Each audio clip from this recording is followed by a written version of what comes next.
Ob lanskoletni oblikovni prenovi je Mitsubishi Coltu namenil tudi nekaj novih, naravi prijaznih tehnologij, kot se za današnje čase spodobi.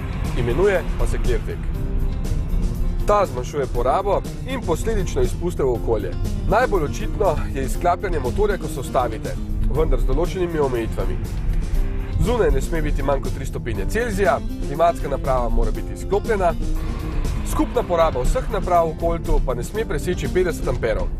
Paketu pripada še zmogljivejši alternator, ki bolj učinkovito polni akumulator, ko zavirate z motorjem, 5-stopenjski ročni menjalnik, ima podaljšana prestavna razmerja, tale indikator pomaga pri izbiri prave prestave, gume pa imajo manjši kotalni upor.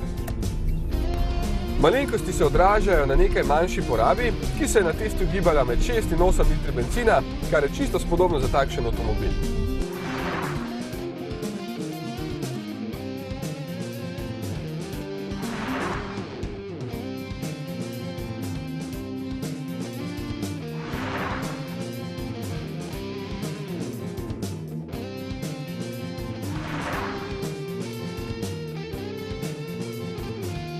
Pri obliki, ki je precej stopajoča, je zelo moteče, da A stebrička zakrivata pogled v stran, sicer pa je notranjost prostorna, plastična, a uporabna. Za slabih 14.000 evrov tako dobite spodobno zmogljiv majhen avtomobil, s katerim vsaj malo mislite tudi na okolje.